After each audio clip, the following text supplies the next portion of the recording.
Welcome to the Dark Matters podcast, where we don't just decode the darkness, we drag it into the light, kicking, puking, and screaming as it may. So today's episode cuts straight to the core of the deception, the systematic war on the minds and spirits of our sons and daughters, waged under the false banner of education. Let's be clear, this isn't about schooling, it's not about reforming a broken system, it's about exposing a purpose-built construct of enslavement, one that starts with the language itself. Academic, as David will say, it literally means of no practical use. Education, to lead out, but in practice, it's to herd, to shape, to reprogram. The English language is a globalese lexicon riddled with inversion and maritime fiction, where wards are wards and students are state property. When we send our children to be educated, we do more than hand them over to the state. We relinquish our lawful use of the land, a allodial right buried beneath compulsory attendance and fictional contracts. Step in our David Adelman, known as the people's lawyer, who has been on the front lines of this truth for decades. His last book, School, No Place for Children, tore back the curtain. Now his new work in progress, Schooling and Other Crimes Against Humanity, goes deeper, exposing the full extent of menticide, the deliberate erasure of spirit, sovereignty and sense-making. He's travelled the length of this land to shine a light on the fraud, the legal fiction, the corporate courts, the death of our common law, or the alleged death of our common law, and the mental slavery engineered from the classroom to the courtroom. So this episode is a call to every sovereign, every living man and woman ready to break the chains. We don't petition tyrants. We reclaim the power that was always ours, because this isn't about school reform. It's about ending a war on consciousness. This is Dark Matters. This is David Adelman. So, David, tell us where you've been, where you're at, and where we need to go. The floor is yours. Well, I mean, I'd just like to say there's not a lot I can add to that, Carly. So it's been an absolute pleasure, and I'll see you. I'll see you on the next one. Well, to be honest, David, when I sent you the message and I said, what is it you want to cover? I've stole a lot of what you said to me and just wrapped it up in my own, indomitable style. So I can't take full credit. So obviously, we all know about your book. Well, if you don't know about it by now, School is No Place for Children. And guess what? The clue is in the title. Good night. Should we just leave it there? No Place for Children. But obviously, this new book, you are deeping a lot deeper, a lot darker. Do you want to tell us kind of how that progression from book one to book two, and just a little bit more about it, so people who don't know of you, but I'm sure they do on this channel by now, what it's about? Well, the original book, School No Place for Children, was all about my experiences as a pupil and as an instructor of a card game. That I was funded initially wasn't funded. I went in as a volunteer, eventually got national funding to go all around the country. And it opened my eyes to how children are actually treated. Now, we know from time immemorial that you don't go to school to be respected or to be nurtured. You go for other reasons. And as was pointed out in a lecture by Alexander Ingalls, Inglis, in 1918, he uncovered the true purpose of particularly secondary education. And it's got nothing to do with the health and welfare of the kids. It's systemic. It's all part of the ongoing agenda. And if anyone's out there thinking that the agenda is kind of new, it's not. It's an ancient agenda to control humanity. But now the difference is they've got the technology, so they can take it to a whole new level. But I'll park that thought for now. So School No Place for Children was, when I was mooting potential titles, most people thought that but this is going back just over 12 years, say. Most people thought that it was way out there, way too progressive, way too ahead of its time, because no one had really, there was only literally 2 or 3 people around the planet questioning schooling actually as a concept. Just 1 or 2 intellectually. Obviously, you've got isolated individuals who suffered at school, but schooling as a concept was only being challenged by people like Jean-Paul Getty. No, Gatto, not Getty, Gatto, Okay, John good Taylor series. Gatto, the New York award-winning secondary teacher who made a career out of being a very good teacher, but then turned his back on the profession and then started to expose it in books like Weapons of Mass Destruction. Weapons of Mass Instruction. Good guys, too early, Callie. Right. Weapons of Mass Instruction, and now I can't say that I was actually inspired by him because I didn't know about him until after I'd written my book, and then I found out about him. Then there's another Spanish woman who writes about the evils of modern schooling, and then there's me, and that's about it really, because all the other people that could write about the evils of modern schooling got a degree. I was going to say they're in the institution, right? Yeah. So, they would be biting the hand that feeds. And fortunately, although, yes, I got a degree and I even went on to become a professionally qualified person, I turned my back on it early.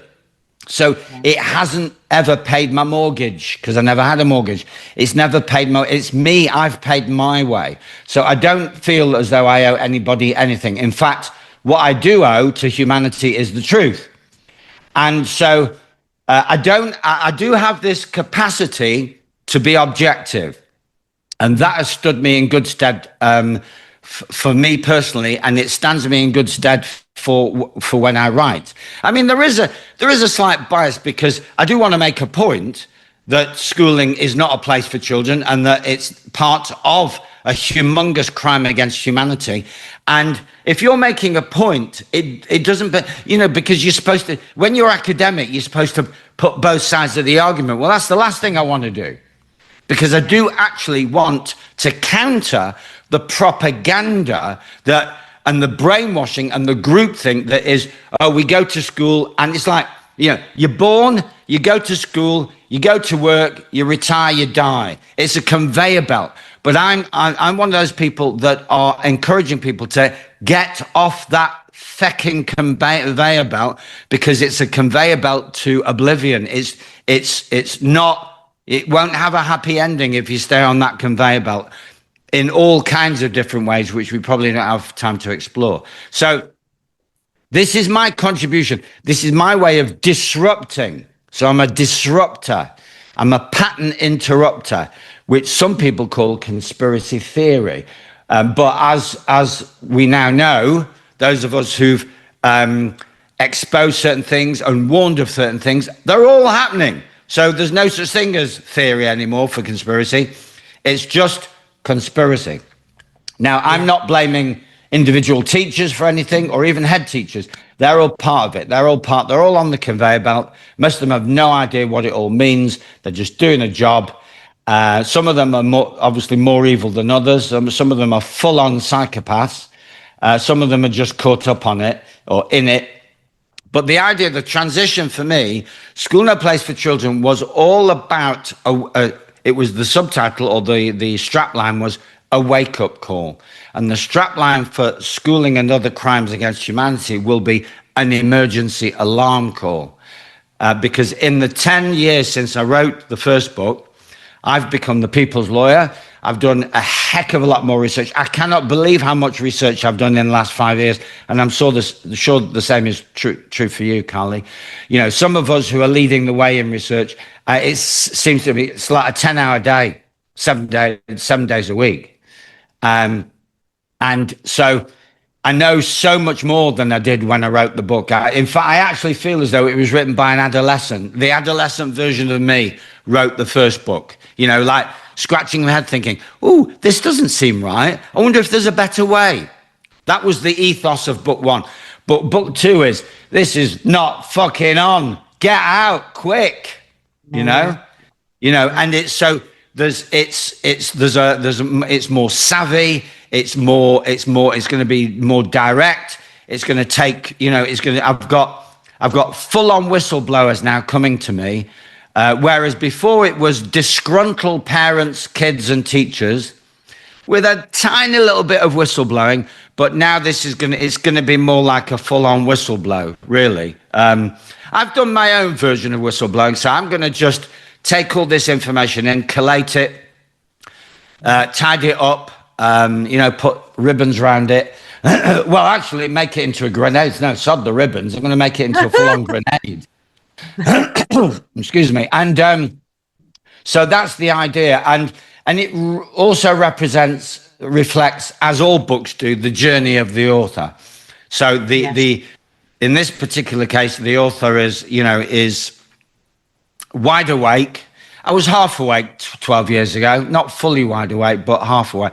But now, thanks to CV19, as they say, the gift that keeps on giving, some of us are absolutely on it. And we're the ones that we're the ones we've been waiting for to fully awaken, that starseed,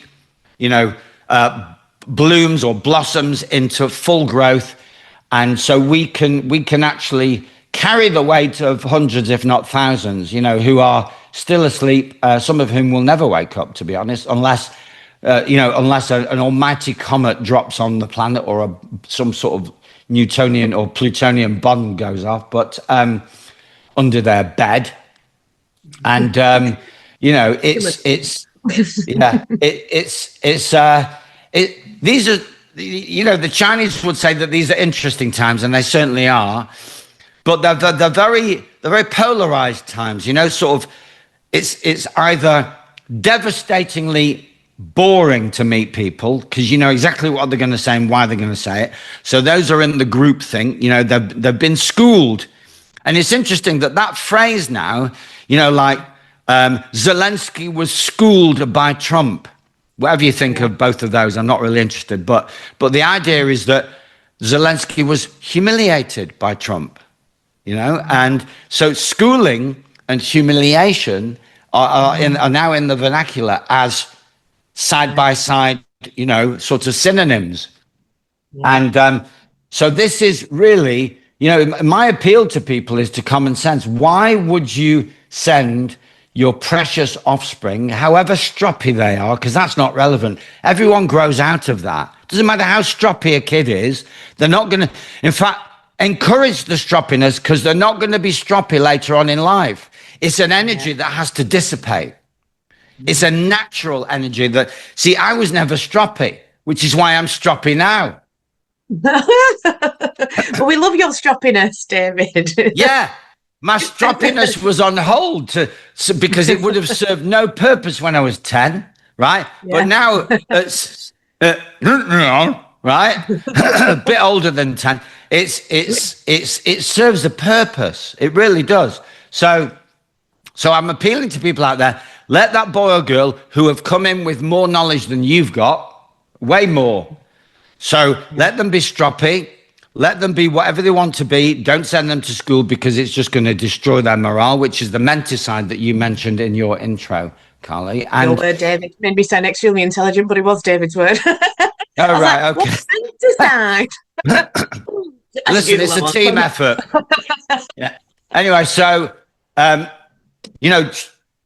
because some parents now, you can see that they're actually scared of their kids. And let's celebrate that because it means those kids are going to be strong enough to stand up to the nonsense. So let's celebrate. Some of the things that it would be so easy to paint as negative that I've just mentioned, stroppy kids, parents scared of their own kids, we need to reframe because these are the boys and girls that are going to save the planet from a fate worse than death. Well, from death. And so whenever I see kids speaking out and being themselves, it's like, yes. And, so that's another one for the team because really it is all about the kids. This new digital ID nonsense, that won't wash. Anyone over 40 who's experienced a form of freedom won't have digital ID. It won't even get past the first post. But for the under 25s, and particularly the under 15s, it's the other way around. they wouldn't dream of not having it, because all they know is convenience. We know freedom of sorts, but they know convenience. And when they're offered an ever burgeoning sense of convenience, the lack of freedom doesn't even factor into their thinking. And so we are at a pivotal moment when we can stop that train. It's at the station, and we can get on and we can kidnap the driver, whoever the driver is, right? Whether it's Starmer or Schwab or Blair. Kidnap the driver. Metaphorically speaking, we don't condone violence on this channel. No. Right? Or on any channel. and because that train has hijacked the kids. So we have to stop that train and pull the kids off that train. And basically that's a metaphor for pulling them out of school. Because if they stay on that train much longer, the people at the station, that's us, will no longer be there. And we certainly won't be at the future stations. We'll be gone. You know, even if we live to 150, which is what some of us will live, we'll still be gone eventually. But those that we could have rescued, and their kids, some of whom, maybe all of whom, won't even be naturally born. They'll be pod kids. You know, it's funny that we're on a podcast. You know? Yeah. So Like this is why these are pivotal times. Yeah. And yes, there are forces of light, and some people would say even extraterrestrial beings on standby to make sure that worst case scenarios don't take place. But we can't rely on that. We have to, it's not woo-woo, because I believe that there are beings that ultimately are our assistants, but we have to prove worthy of assistance. Mm-hmm. Yeah. That's our cosmic task. If we do not prove worthy of assistance, we won't get the assistance, and we will be left to rot in a dystopian, artificial, AI hell. And so that's my. I'm thinking of defecting me just for crack, Think about dye me hair purple, get me digital ID, and just go into dystopia. I mean, it sounds very convenient, like you say, you get everything delivered, you don't have to, leave your 15-minute city. I'm not sure about the eating the bugs bit. I mean, that is the bit where I do draw the line, but yeah, exactly. And obviously our sons and daughters, when we're sending them into these institutions, it really is the root and the rot, isn't it?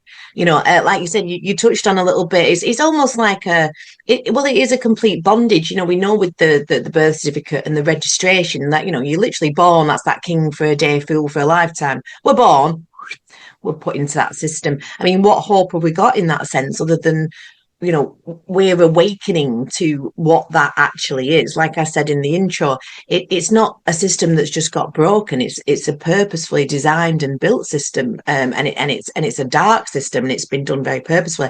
And like you said, this idea that they just want us in this linear time. You're born, you go to school, you get a job, you work. I mean, look how they're pushing the pension age literally till you drop and then you die. We know it's to do with trust law, and they want you dead by 70, but at least they want you sick and stupid for the rest of it, don't they? And another point you put on, like, you are the one that you are waiting for. That's a really key point that you said there, David, because that is literally it. They say that in the Matrix to Neo, don't they? You are Neo, you are the one you've been waiting for. This victim savior complex that, again, we're taught at schools. I mean, they'll teach us a certain element of truth, but not really. I mean, if I remember school, I spent most of the time in the corridor, and like you said, the children. And children in legal means chattel, doesn't it? But let's leave that out for now, just freeze. So, as children, we are imaginative beings, being forced to sit down and listen to nonsense, for 6-7 hours a day or whatever it is. I mean, that is rotting your brain, and all this ADHD and varying things. What do you think about that, David? Do you think it's just because, some of us, being restless in those situations, it's because it isn't a natural state at all, is it? It's like, I mean, what are the options? Like you said, we've got to take our children out, because this is where it begins, this brainwashing, this programming. Mm. But like you quite rightly said when we were off camera, they're bullying people now to keep children in school. Like if you're on benefits, same like they're doing with the digital ID, they're not going to mandate it, but they'll make it as difficult as possible, and they'll go for the most vulnerable first. Which is why it's important for people like you, like me, who don't have children, and perhaps, maybe not as much to lose because we don't have mortgages. You know what I mean? We're on that front line, aren't we? So what can people do about that if they are being bullied by local authorities, etc.? Because we know that they do. Even the homeschoolers, I think, is it the homeschooling bill? They're trying to eradicate it, aren't they? Because they know if they don't capture young minds early on, that system falls, isn't it? Absolutely. Yeah, they are. There is the direction of traffic is that eventually, I think the plan is to make homeschooling illegal, as it is in Yeah. many countries. Actually, Germany, it's illegal. You can have a Yeah. visit from the police if your boy or girl isn't seen in school over a certain period of time. So that's the direction of traffic. So what they've done is they've made it semi-legal, so you can keep your boys and girls at home, which was the result of the original Education Act 1944, I believe. It was reiterated in the Education Act 1996, Section 7, which gives parents an obligation to give their sons and daughters, well, their children, excuse me, an education at school or otherwise is the key phrase. And it's not beyond the bounds. Well, it's almost inevitable, to be quite honest, that phrase or otherwise will simply, you only have to delete 2 words from Section 7 of the Education Act 1996, and all of a sudden, there is no legality in keeping your boys and girls at home. However, that's the bad news. But the good news is, as we know, legal and lawful, 2 different things. And so what we need an entire cohort, well, multiple cohorts really, of people that know the difference. They know it in their hearts that legal is one thing, and it's for corporations, it's for statutory bodies, statutory entities, which includes the legal fiction name, if you stand under it and don't know, which we all have done in our time. Are you David Adelman? Yes, that's me. Oh, not anymore, it's not. Now, when I author the book, it'll say David Adelman on the book cover, but that's only so that people, it's a convenient use, it's a usage of the name. I'm not claiming to own it, and I'm certainly not claiming to be it. So so we need an entire, and that's where people like me come in, is I educate people on the difference between using something and being something. And and yes, so in their system, the system will presume to own you, because if you don't know who you are, then you will stand under that name, which is owned by the system, and therefore vicariously owns you. So I have all kinds of remedies now. I do courses, and I've got this for home educating families, and it's literally, as we speak, I'm getting more and more requests for consultations, and that's my bread and butter now, is paid consultations. I get more and more requests from panicky families who sense, the hot, smelly breath of the beast breathing down their necks, wanting to know where they are, what they're doing, why they're doing it, and is it suitable. So the key phrase from the Children's Wellbeing in Schools Bill, soon to be Act 2025, is are the children kept at home receiving a suitable education? But who the fuck decides what suitable is? It's broad, isn't it? It's not even defined, because you can't define it, because we are all individuated. What's suitable for me, by definition, might not be necessarily suitable for you. If I've got musical talent, then I need a guitar or a harmonica or a choir. But you may not be musically gifted. You may be practically gifted or mathematically gifted. You see, so what is suitable? And if you, the thing is that what people are soon going to realize is that if they customize the education of their boy or girl, it will fly in the face of the dogmatic bollocks that passes for education in the schooling system, because then it's a one size fits all. And it's, as you use the word, listening. It's not about doing and learning. It's about containment and listening and compliance and fear of authority.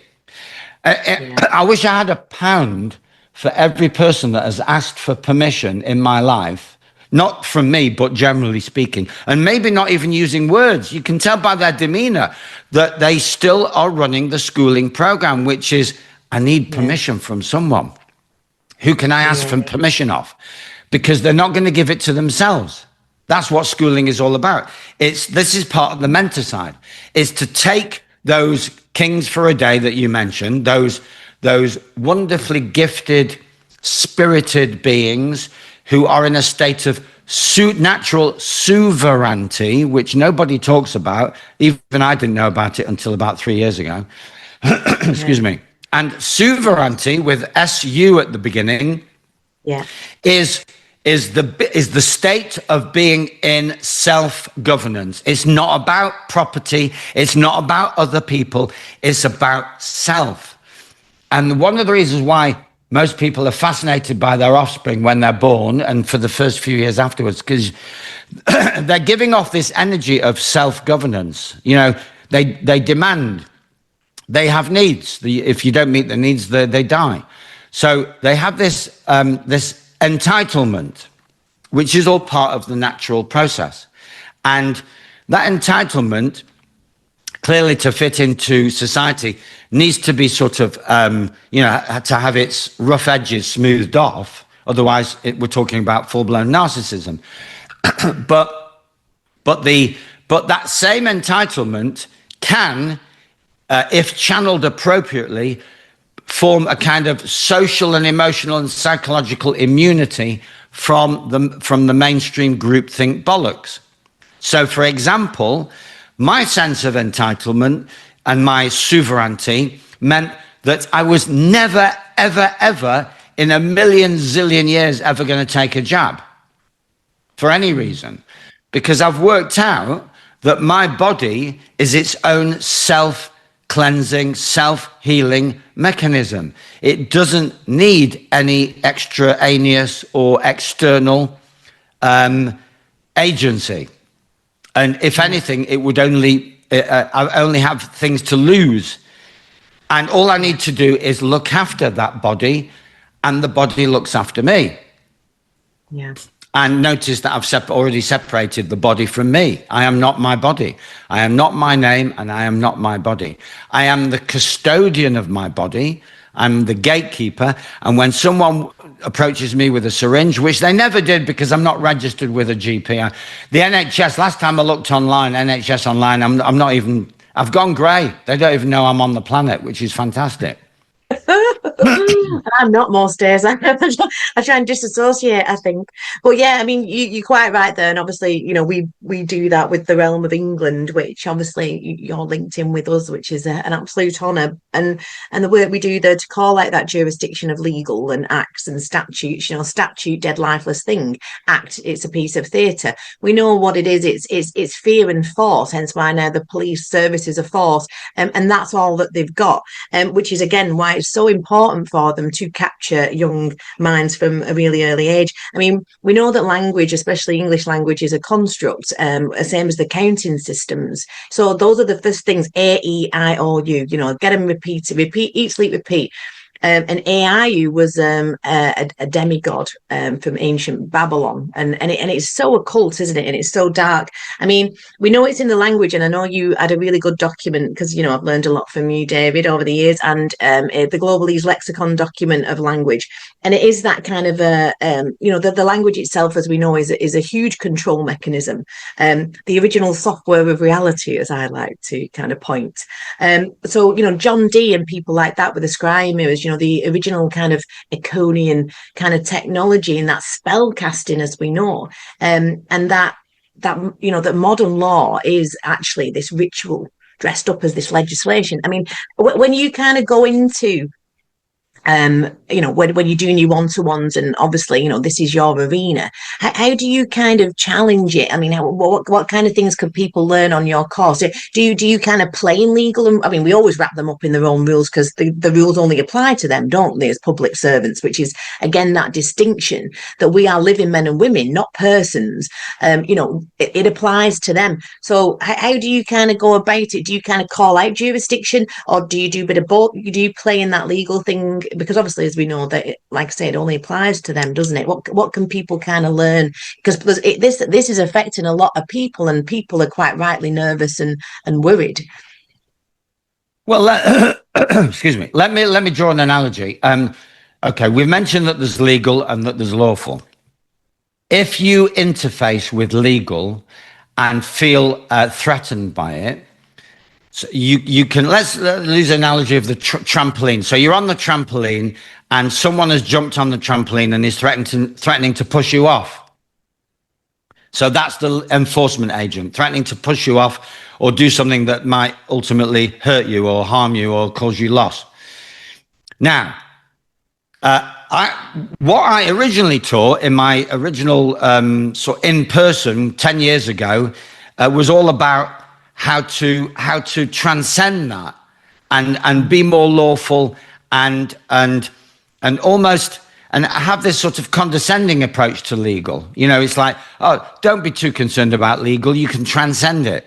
Well, years later, I'm a little bit more pragmatic, and not everybody is ready to transcend legal. Yeah.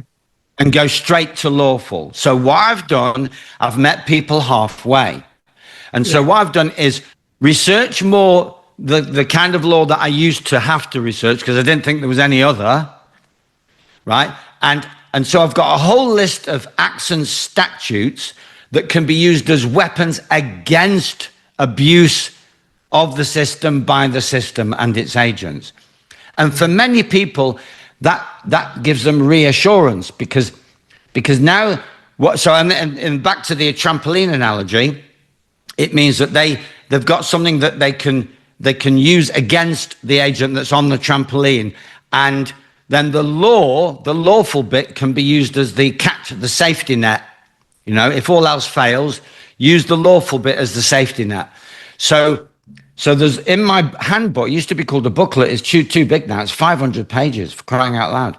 And in the handbook that I use on the extensive course, because there's an extensive, timeless, study in your own time, do live Q&As as and when, and then there's an intensive. Now, the extensive used to be the intensive, but it got too big.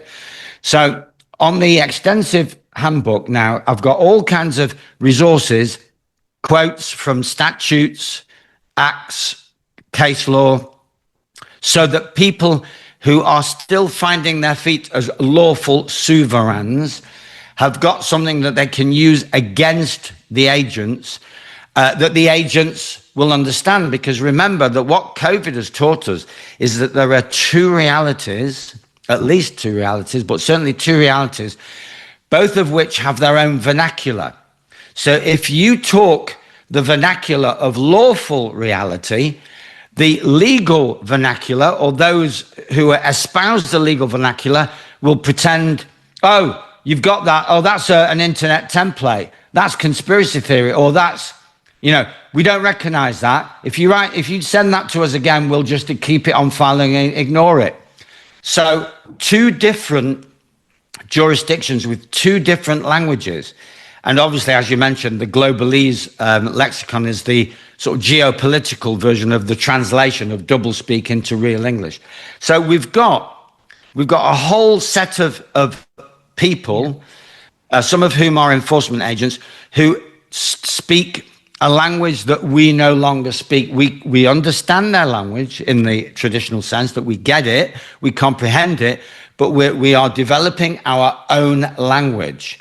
And so there's a transitional period where you have to go in using their language against them, holding up the mirror, because most of the time, nearly all of the time, they've cut so many corners that they're in complete breach of their own rules. So Yeah. basically, half my course is teaching people what those rules are. And these are legalese rules. How does the legal system actually work? How's it supposed to work? Because in theory, it could work very well. In practice, it's a diabolical. But so you hold up the rule book, even civil procedure rules and criminal procedure rules, and rules of evidence, and you often find, if you look deeply enough and closely enough, you find that there's a loophole everywhere, or either a loophole or a remedy. I'll give you one example. This was pointed out by Peace Officer David, actually, give him the credit, because I wasn't researching deeply enough into statute, whereas people like Davey are. Yeah. If you're met with a notice of intended prosecution for speeding, you have a statutory remedy of due diligence under section 172 subsection 4. You can actually tell them that you've tried very hard, you do not recall where you were on the day, and you do not recall who was driving your vehicle, because you can hardly remember what you had for breakfast yesterday, let alone who was driving your car and where you were 3 months ago or whatever. And that's the due diligence defense, because they do have this residual concept of reasonableness, and nobody can be reasonably expected to remember where they were and what they were doing at a given moment in time, other than sort of yesterday. And even yesterday is a problem these days for those of us with brain fog, which we were discussing before. Anyway, so yeah, so the idea is that I now feel that it was a bit presumptuous to bypass legal to go straight for lawful. It has its value. There are still some courses, I won't mention any names, that do go straight for lawful, and that is appropriate for some people. But what I've found is that, and it goes back to schooling. It's like trying to tell people who've had the diagnosis, no, don't do chemo and radiation, it'll kill you. Well, some people, that will be music to their ears, because the next thing they'll say is, well, what else can I do? And they'll do it, whatever you suggest. Well, not literally, but they'll explore. But some people will just say, no, do you want to kill me? They'll reject what you're saying because all they know is chemo and radiation. So there's a lot of people, and still the majority, that all they know is, the policeman is a constable, whereas we now know that there are very, very few constables. They're mainly, what do you call them? Policy enforcement agents. There's another phrase that I could use. Well, there's several phrases actually, but let's keep it clean. So we have seen through. Yeah. We've gone beyond, we've looked under the bonnet, we've seen through that what appears to be a certain way, like schooling is nothing to do with education, police officers have got nothing to do with being police constables, and you mentioned the difference between police service and police force, and this is part of the awakening process. And out there's lots of people, I call them the purple pill, that they've been conscious for quite a long time. They work with energy, and they heal the planet, they heal themselves, but some of them are not necessarily awake, and they wouldn't know the difference between a police officer and a police constable. And it's that grounded knowledge that is needed right now, because this more purple pill knowledge, where you are conscious of energy, of life before death, life after death, that's very good, but it might not necessarily save you from a police raid. And I've got an anecdote from the COVID period, the COVID event, I call it now. I was consulted by a group of meditators, yogi meditators, and I said, this was before anything happened. We were in lockdown. They said, and I was advising them. I said, I would be very discreet if I were you, if you're having meetings, because there's a limit now. You can't have, they used to have about 40, 50 people. And I said, there's a limit now. So, you might get raided. And they said, oh, no, we're not on that frequency, Yeah. We're there, yeah. And sure enough, I got a phone call. Two of them had been arrested, and I had to go down to the police station and help them get de-arrested, because at the end of the day, there wasn't a crime being committed. It was just a COVID crime. But so Yeah. we have to be pragmatic. We have to be open-minded, and we have to accept that our reality, however dignified it is not the only game in town. It's not the only show in town. That at the moment, and until further notice, there is coexisting two contradictory realities: the tyranny reality, the nonsense legalese reality, globalese reality, and the more true, reliable, divine sourced reality, more lawful, more upright, more heart driven, and there's a disentangling taking place, and we have to be patient, because people have to wake up to the fact that there are two realities and make their choice. Now, most people, their choice has been made up for them. They went to school and they surrendered their sovereignty, and their choices are made. They're the ones that reported you to the police for going to Sainsbury's for 6 hours when you're only supposed to be there for an hour to do essential shopping. Their choices are made. And then there are other people who, at the other end of the spectrum, whose choices are made in a much more positive way. But the interesting group of people are the ones who are dithering. And what they don't realize is there's no fence to sit on. So that's why they're really struggling, because they don't know which way to turn, And they're the ones that could be seduced by the convenience. Yeah. And we have to be mindful of that and keep ourselves on task. That's why I go out every Saturday doing the light paper outreach. It arguably, maybe not even arguably, the most joyful thing that I do, because I've been in a silo for many, many years. I was deleted from Facebook, a year or two before COVID, because I had a Facebook page called Reality Check, and it was too much for Facebook even then. 2018, I was booted off PayPal. I've got back into PayPal through the back door, but I hardly use it. I've had several reprimands off YouTube. So we have to be, I've lost the thread. What was the thread? It was, help me out, Callie. What was I talking about? You were talking about the light paper, and that brings you the joy. Thank you. So, and I'm on Telegram, but Telegram is also a bit of a silo, and I'm on Signal, and that's even more of a silo. So as a keyboard warrior, I don't reach those ditherers that are potentially reachable, but they're still on Facebook and I'm not. They're on Instagram and I'm not. They're on X and I'm not. They're on TikTok and I'm not, although I do have plans to get onto TikTok. Excuse me, man, I'm just going to clear my throat. No, you're all right. Right, okay. So,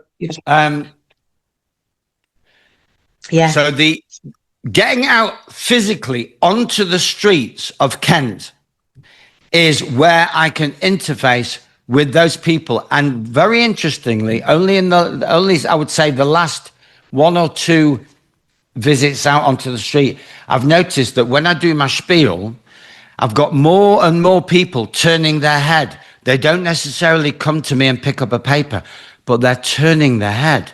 When I talk about, your government is lying to you. We have the antidote to BBC propaganda, and they go. Now, 6 months ago or a year ago, the blinkers were on. They weren't even turning their heads. Yeah. And so the only people that turned their head and came to me were people that were already awake. But now what's happening, and this is fascinating, is I'm getting people going, well, I'm repeating myself now, but it's like there's something's happening. There is a process going on now where people are physically showing themselves interested in an alternative to the only game in town, which is what they used to think. And now they're realizing, well, this only game in town is a load of bollocks. It's hurting me. It's making me feel poor. It's making me feel like I have no choice. It's threatening to take my identity off me and digitize it forever. So they're all of a sudden, they're turning their head towards that, that town crier saying, don't go that way. It's all doom and gloom that way. Come another way. And so the change is you can taste it. Now I pointed to my nose and I said taste. You can smell it.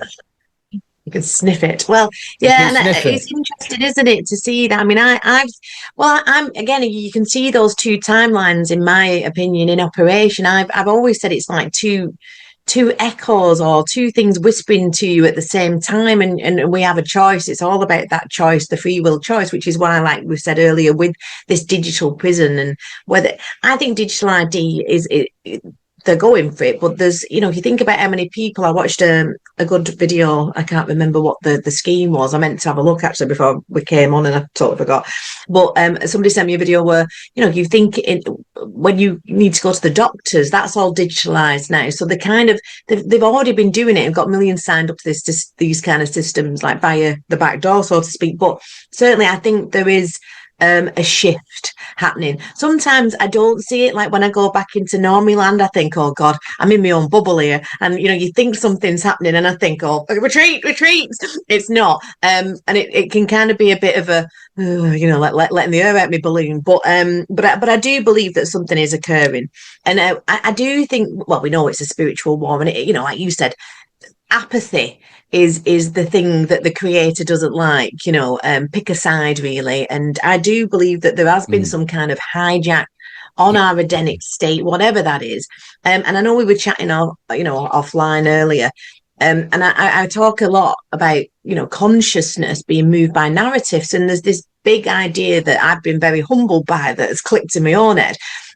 I'm not right either, but my perspective and my authenticity and hopefully done with good heart and spirit is enough to move my consciousness. And if people listen to me and like me and it helps move their consciousness, that's great. If you think I'm a knobhead, turn me off, that's fine too. Go find your own voice, find your own thing, but we can all learn from each other and spark off with each other to get to the same place.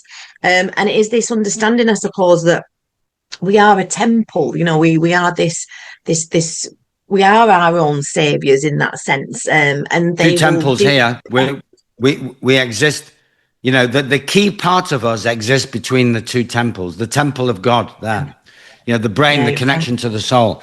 Can I just let me just let's ground it a little bit. I just want to talk about what happens when you offer people who are beginning to wake up the empowerment that people like you and I and Terry and others are developing. Something very interesting happens. So let me give the example of, let me give two examples, and they are totally specific to what I do, but they can be scaled up. So in the classroom, for those stuck in the classroom, I've got something called the school protection card. And there's a 2025 version, and it's a hard glossy card that I hand out at talks and events. I've seen it. And I'm going to print off some more in the next few weeks, actually. Now, a parent emailed me the other day and said that their kid does have the card, and it's a card full of remedy. It's remedy that's reflective. It says, this is what you're doing. It says to the staff member, this is what you're doing, and this is how I'm going to deal with it. I won't go into the detail of it. We could put it in the show notes, or people can download it. We'll put it in. But basically, it offers remedy in commerce. So if you're giving me an order, then this is my family invoice for compliance with an order, because the schooling is a commercial. The schools they use banknotes to pay their mortgages. So that makes anyone, and that includes us. I mean, I'm partly commercial because I'm using banknotes to pay my rent. And so The school is a commercial entity. The child is a economic commodity, and that's the danger, that they're going to turn the child from economic commodity into digitized, virtualized being whose real existence is disappears. But I'll park that for now. So the parent was saying to me, the boy has got the card, but he's too frightened to use it. So what I've done is I've offered the knowledge on the card to the parent and just said, next time you have a conversation with a child attendance officer, use the knowledge on the card yourself. Offer to give compliance on behalf of the boy for a fee, right? So, and then beyond that, there's statutory remedy, criminal exploitation, Modern Slavery Act. There's International Convention remedy, Article 28, United Nations Convention on the Rights of the Child. Discipline in schools should respect human dignity. So this is me giving a concrete example of me using the rules, the systemic rules, against the system itself. And there's now, on the 2025 version of the card, I've got reminding kids that if they're kept away from the toilet or from drinking, that's criminal torture. When an official, which teachers are officials, government officials, causes pain and suffering, that's a criminal offence.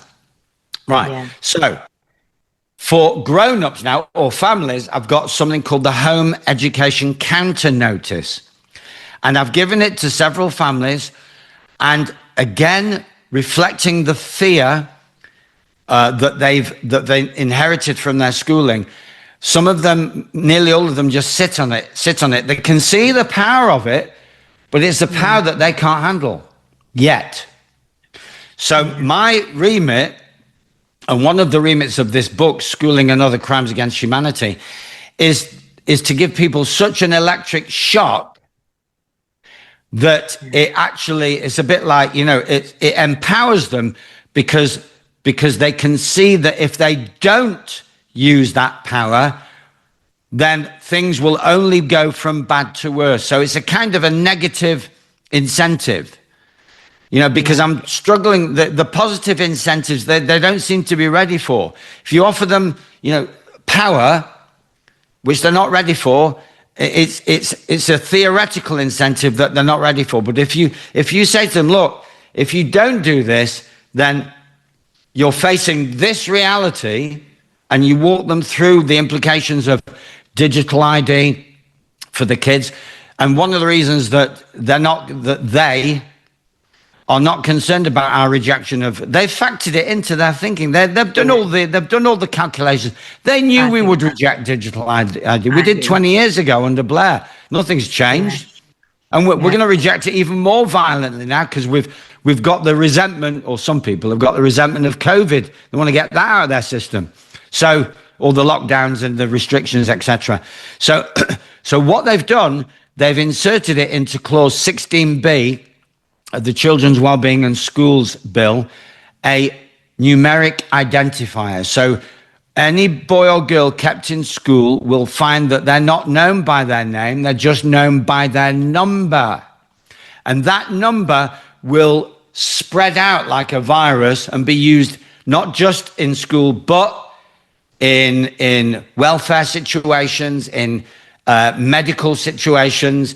And then 10 years later, if you've been using a number for convenience, and then you're offered the numbers for use for banking, for government services, it will be a smooth transition. And all those people that 10 years earlier, which would be us, that fought it off for themselves, will find that, we're now dying off, and the younger generations have been sucked into the system. And that's what we need to be very, very careful about. Yeah. I always call that kind of generation coming up like the John Connors, really, Terminator style. If we don't lay the track free for those and keep our sons and daughters as free as possible, then, we are walking into holy hell. As we know, when people get married, or marriage, they're all livery terms. That's why you get a bride, bridal, and a groom, grooming, etc. And the children the chattel, the consideration in the contract, because anything registered, as we know, we're handing it over to the state, and the children are classed as the consideration and the value in the contract. And when we're sending our sons and daughters into these institutions, I mean, it boggles my mind, really. And I think sometimes a lot of it, David, don't you think, is that people don't know that there is a choice. And then even in homeschooling, like you said, there's such a tick list of what's suitable, that these local authorities and these public servants, remember, they are our public servants, they're here to serve us. There is no such thing as the general public. It doesn't fucking exist, as living men and women, etc. But they're bullying people to death, aren't they? And not only that, the children, not only are they being brainwashed and programmed and all these things that we know. I mean, I know that they're giving them, flu mists while they're at school and shoving all kinds of crap and stuff into them. I mean, that's scary. That's scary stuff. So again, if you're worried about this, if you are a homeschooler, go and join David's side, go and do the course, because, like I say, we can't kind of protect these young minds, coming up behind us, and we don't do our best to show them the way. There will be no other way. That we're walking into, like you say, into that dystopia, aren't we? And like I said, it all starts in the classroom with that name, the theft of the name, being the theft of the soul in that system, we want to, like I say, keep it quite grounded for people, but, we can't get away from that kind of occult nature of it, because like I always say to people, you might not believe it, but they do, and that is their language. We're talking about the Kabbalah. The ka is how we're separated as a living being, and that's how we're given, this name, when really there's the Kabbalah is, we've got to kind of get back to that trinity of being. I mean, even, don't they, David, when they do the register, just simple things like that, Jill Haslam, or Amir, yes, sir, which is, like I always say, like, yes, serious, isn't it? So, it's not kind of about reclaiming the paperwork as much as it's about a state of mind and a state of being, isn't it? And that is exactly why, they want us so young. I mean, in legal terms, isn't it? It's 7 years you have to kind of declare yourself living before, they completely declare us dead, isn't it? And I think the spiritual number is 7, where actually children at 7 years old become spiritually responsible for themselves. And I think a lot of children now are like really mollycoddled, really. Like you say, that generation coming up, too much TikTok, too much Facebook, glued to the screens, all this kind of stuff. And that is that move, isn't it, into that digital prison, that digital ID, that where data really is the commodity, and they want AI as your god. I mean, what are your thoughts on AI, David, in relation to, I suppose enslaving children more and more and more, isn't it? Well, I think that there are two existential threats. AI is one of them. So it's kind of but what AI needs to carry out its purpose, which is basically to control all beings, everything on the planet, to be quite honest, to control the planet completely. Because I do believe that that's what AI does. It's been doing it forever. And exactly. This is the challenge. This is the game of life. The game of life is to maintain your individuated sense of self, and avoid the other existential threat, which is groupthink. And there's an example from, I think it was about 20 years ago. There was a cult in America, where else, that the leader persuaded all the group to commit suicide. Now, what I learned from that is that the threat to the group was the groupthink. All of them thought the same. That the leader planted. Now, that leader will be replaced by AI. So if all people submit to groupthink, all humans, or whatever, however we want to describe ourselves, submit to groupthink, and AI takes over, then that's it. Humanity is anything left over will be at AI's discretion. If there's anything residual for AI's ultimate purpose. So to avoid the takeover of AI and the existential threat, we have to maintain individuated sovereignty, individuated think. And we've got to have our own ideas, our own ways. And that's why the so-called freedom movement has had problems, because it's come together to realize that it mustn't come together. Yeah. There's a delicious paradox. We've all got to stay separated and come together at the same time. How the fuck does that work? You know, so people who've come together have realized, no, I don't like him, don't like her, he doesn't like me, she doesn't, you know, but that doesn't matter. On in it. It really, really doesn't matter. We're not here to like each other. We're here to love ourselves. So we're here to develop the art of self-love, because when you're in a state of self-love, you're not reliant on external forces, and AI will leave you alone, or whatever AI sends in its place, right? Because, so in other words, the art of war in 2025 is learn to be self-loving and autonomous, and as independent as possible from the system.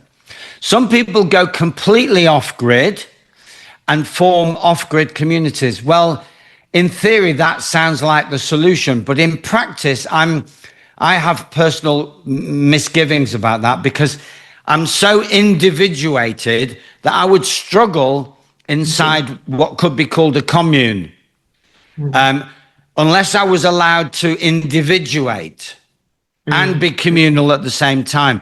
And that's a very, very transcendent form of community. And I think those are being planned, but I don't think they've come into existence yet. Yeah. So the reason to keep people, I mean, at the end of the day, this is the theme. This is my theme at the moment, is do not send to school. And if they are at school, pull them out. In other words, help them in their process of individuation and self-realization. That's what, if that isn't the purpose of life, I don't know what is. Self-realization. And I did another podcast recently, very recently actually, in which we came up with the 3 Ps. Because if you can find these 3 Ps, you've cracked it. And those 3 Ps is the P is of purpose. The first P, purpose. Find your life purpose. Now, up until COVID, my life purpose was a bit grayed out. You know, no marriage, no mortgage, no kids. What am I doing here? Right? Yeah. So I was just surviving. But then when COVID arrived, I've got my purpose, is to be the beacon of light for other people who are struggling in the dark. Right. Purpose, tick. Passion, I've never been short of. There was a great period of 20 years where I couldn't, I wasn't really in my passion, but I am naturally passionate. So P, purpose. P, passion. And when those 2 boxes are ticked, the last box comes naturally, which is P for power. 3 Ps. And when you're in your purpose, passion, and power, you are a force of nature and fucking unstoppable. And that's probably the vibe. I hope that's the vibe I'm giving off now, which is, and you will be immune to mainstream bullshit, to narcissism, to groupthink, because you will trust your own think. You won't need the groupthink. And I'm reading a book at the moment called Brainwashed. And there's a whole chapter that I'm reading again and again and again about groupthink and what it means. It was a word that was invented where else in America in the 1950s, when they noticed that post-war baby boomers were being subjected to a lot of tropes and memes and social conditioning. And so somebody coined the phrase groupthink. And the AI, what AI will do is capitalize in an almighty way on the groupthink that's naturally already there, because people rely on groupthink to feel validated. It's the group that validates them, and that is so dangerous. And one thing about me is, which it kind of revealed in this other podcast, is that I've never really fallen for groupthink. I mean, the closest I got was being a Manchester City supporter. And and sort of being scoffed at by the United fans. But I I can't, didn't I give can't a shit. imagine you in, I can't imagine you in a football top and a scarf. I If had the there's I pictures, had the please. scarf and the rattle. Ah, now the I raffle had I the can full see. That sounds Monty. like fun. Yeah, yeah. I mean, I was only 12, 11, 12, Oh my 13, God. 14. I outgrew the rattle when I was about 14. And I also took You've the still dummy got out of the it. mat. Don't tell Porkies at night. You're like that in your bedroom. Like, hey, what are you doing? I can see it Oh my! I now. wonder whatever happened to that rattle. But anyway, it probably bonfire night, 1976. It came to a sticky end. Anyway, but so yeah, it's groupthink, and there's something else I should. So this remedy, which I mentioned, which I should say a little bit more about for home educating families, the home education notice, we'll put it Yeah. in the show. I'll send Carly the link to the PDF, so it Sweet. can be easily downloaded. It's stored at box.com, but you don't need a Box account. You can directly download it, Okay. and for those ready, it will provide what you could call it will provide that buffer zone, that lawful buffer zone that keeps the beast at bay. Now, if you really are already good to go, you just keep your door and your mouth shut, and no agent can get past the front door. That's Entick versus Carrington, 1765. No agent Yeah. shall step on my ground without my license. But what I've done, and I would say, was it a complaint or it was an observation? Someone wrote into me saying, David, that's all a bit statutory. People don't need that. People don't need that, but they actually do, because most people that are home educated are not awake. They're just woke. They've seen Yeah. through the education system and seen how fragile it is, and that it won't ultimately do their kids any good. And but they're not awake to the agenda, and most of them took the jab and kept at home. Well, they're at home anyway, but didn't come out.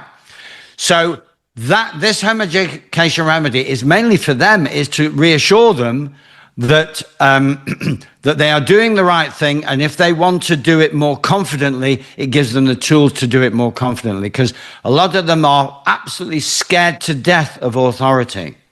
And Mm. it's only a few brave souls that will keep the door shut and their mouth shut and ignore any knocks at the door and any letters that come through, Yeah. which they are fully entitled to do. So Yeah. going sort of circling back to legal and lawful, those of us that are more, let's say, more mindful of where some people are at, we have to give them both remedies. And then Yeah. if they're not very confident, use the legal part of the remedy. And as they grow in confidence, then steer themselves toward the lawful remedy, which is what Yeah. we're all working on at the moment. Yeah. Yeah. Yeah, no, I agree. And I think there's, if it works, it works. And there's more than one way to skin the cat. I know there's this big Yeah. snobbery in our arenas about, playing in legal, but legal, we wrap them up with their own rules. And, if it works, it works. And I'm all about that. And like you say, people are all at different levels of learning. And, David is an amazing, can I say teacher? What does that word mean? But we know what we mean. Well, But I yeah, would say educator and facilitator. educator and facilitator. Okay, we'll have that one then. And Yeah, motivators. Yeah. yeah, Motivators. yeah. And I think it is just about people empowering themselves, and especially, and schools are, like we've said, in lawful terms, they've all got DUNS numbers. They're private, institutions, and private institutions can't fine people. All these fines, fine for this, fine for that. We know it's about a huge asset strip, and this world certainly is full of paradoxes that we need to resolve. Like you say, that hive mind, that's where they're going with it, and obviously they want the children, they're going for that, and so that this hive mind, that, like you say, with artificial intelligence, the matrix already is artificial intelligence. It's just like it's that hidden in plain sight. It's just now being revealed. I mean, I'm a big Star Trekky fan, so it's like the Borg in it. But actually, when you understand Rome and the Vatican and all its control mechanisms, Star Trek and the Federation are Rome, really going around assimilating different cultures and things. You can kind of see it from a different angle. But anyway, before I go off on some mad Star Trek analogy. I do like that purpose, passion, and power, because that is literally where it's at, and it is that proper individual journey, isn't it? And you either individuate and be authentic and tell your truth, because truth is very subjective, or you join that dystopian hive mind. Everything's easy, or that apathy, and eat your bugs or nothing, and you'll be happy, etc., and so on. So you are a beacon of light, David, and people should come and check you out, especially if you've got these concerns, if you've got children in school, and if you don't know where to go or what to do, or even if you're on that journey to a degree and you want to learn those next steps and those next rungs of the ladder. I mean, obviously what we kind of do at the Realm of England with Robin Hood, we talk very much about constitutional law and jurisdiction. And obviously, it's about remedy and restoration, really. Law even itself is a construct, but we can't go there. But, certainly to get people to understand what that fictional jurisdiction of legal is, and reclaim our names, not that we ever, our Christian names, the surname is the state, of course, but to establish that common law court of record and resurrect the living, so to speak. But David, I mean, we've talked for quite a while now. So is there anything you'd like to finish on? Any key points you'd like to drive home? Obviously, we've talked quite a bit about the occult and the spiritual, but there is a very practical remedy to this kind of issue, if it is your issue indeed. We all have our own individual battles to fight. So yeah, like I said, do go. We'll put the links down and we'll put these documents up so you can download them. Go check David's site out. Of course, we'll put the links below.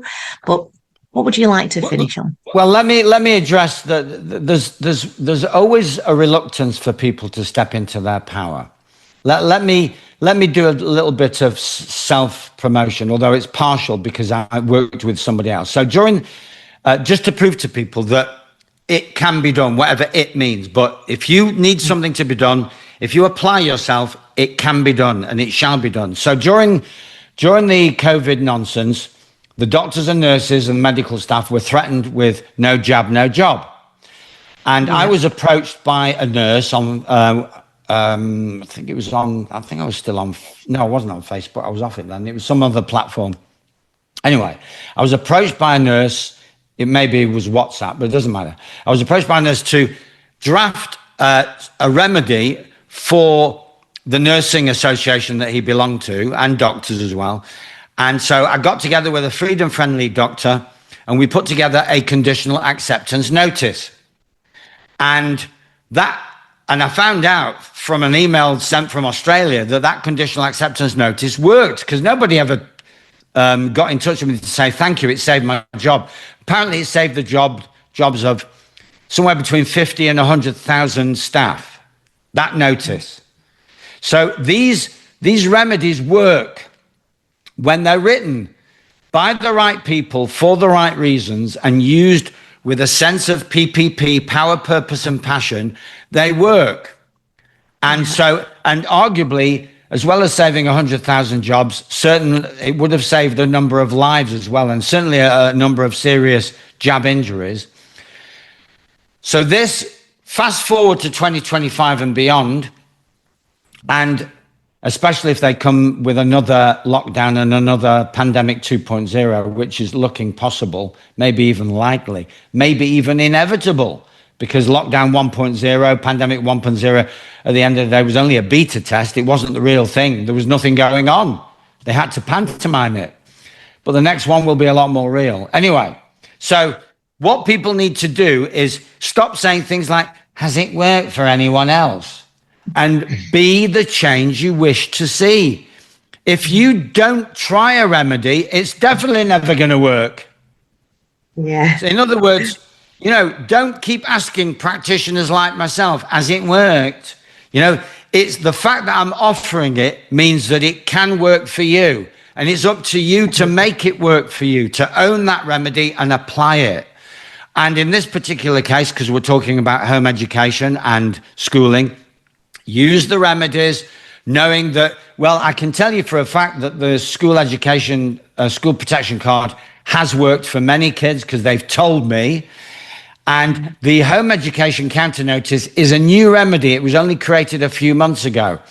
And it's in action and it's beginning to work. But the more people do it, the more evidence we will have that it works. To be quite honest, it can't fail. The only thing that can fail is the person that applies it sense of self. Or they may have a good sense of self, but their spouse is a skeptic and he or she is more married to the beast. Yeah. You know, because remember that in marriages there are three parties. You've got the husband, the wife, and the beast. You know, it's a three-way relationship. And so that can come out when one person decides to go for freedom and sovereignty and the other person is still married to the beast. So, yeah, so that would be my parting shot is have faith in self, have faith in the beacons. You know, we're not gurus. We're not here to tell you what to do. We're here to offer you the tools of emancipation. That's what we're here to do. We're offering the tools and the resources, and we'll post some of them in the description box. Yeah. And so there you go. That's my parting shot. Thanks very much, Callie, for having me on. I'm not finished with you yet, David. Just a quick one as well, because I know you're doing a call out, aren't you, for kind of whistleblowers to a degree. So do you want to just mention that? Actually, I made a little note so we could put that out. Okay, thank you. Yes. So I've already put the call out on social media for whistleblowers and first-hand witnesses to crimes being committed by the system. Ideally in schools, but not necessarily. It could be welfare officers, because I've already, taken consultations about home welfare officers, schooling welfare officers, crimes being committed by the system, because it does say schooling and other crimes against humanity. So if you want to blow I've already had substantial offers of whistleblowing. So it will be one big whistleblow, to be quite honest. Yeah. So feel free to write to me in all confidence. Witness testimonies can have varying degrees of anonymity. You could just have anonymous or initials or first name only or first name with surname initialed or the full Monty. It's up to you. You tell me what kind of underwriting you want and what kind of level of anonymity you want, and I'll respect that absolutely. It was the way that book one was written. Book one is now School No Place for Children, and so yes, any contributions gratefully received. Somebody has offered me their entire PhD dissertation. I've got it as an attachment. They've sent it to me, no questions asked. David, it's yours, use it. So it's going to be, I thought book one was powerful. It looks as though book two is going to knock the spots off book one. And that can only be a good thing. And hold your hats for book three then in that case. Because the original folder on my computer 10 years ago said Trilogy of Compassion. I think there'll definitely be a book three, and three is the magic number, as we know. There will be. Yeah. And it's such a powerful, spot to end on, really, because the power is with the people, always was with the people, and shall return to the people. And of course, that's the work that we do at the Realm of England as well. Unfortunately, and this is a message to everybody out there listening to it, which is why the whistleblowers are so important, and the people who are going to come out of those institutions, because of course they've got those people over a barrel with mortgages and bills and everything that links everyone and hooks everyone into that matrix, into that system. But you can't hide behind the corporate veil any longer. Same with these policy officers, same with all these people who are acting you know, as a minimum, as a misfeasance in office, in public office, even though obviously it's not a public office anymore, but we need to kind of correct that. You know, again, the power is with us to do that. You know, we've just done what we've done and blindly gone away with it in our ignorance. But as we've all seen, it's all fraud. It's all fraud, and fraud vitiates all. Well, there's a bit of a jiggle in my computer there. Like, I think Yes, there they was. must be trying to shut me up. But again, you know, the mission is to return the crown to the people and law to its rightful living jurisdiction. And as we say, the imperial crown protects living men and women under God, against the Roman crown that just governs persons under commerce, and this distinct difference. But like I said, there are always different ways to skin the cat. And please do go and check out David if any of these issues do affect you. But please, if you are a whistleblower and you are starting to think something's not quite right, like David said, your anonymity will be protected. But we must kind of start to stand up and speak out against you know, the tyranny, and let's face it, mass genocide of the population, etc., and so on. And the people that are in power are in high treason, and we are coming after them individually, because you cannot hide any longer. Pick a side, and please pick the right one. Be on the right side of history, as is our David here. So thank you so much, David, for joining me again. And like I say, if any of these issues affect you, please do go and check David's work out, and obviously our work at the Realm of England, or join Dark Matters. Come and find us all. Like I say, we can't do it for you, but we can certainly aid and assist and hold up the torch to shine the way.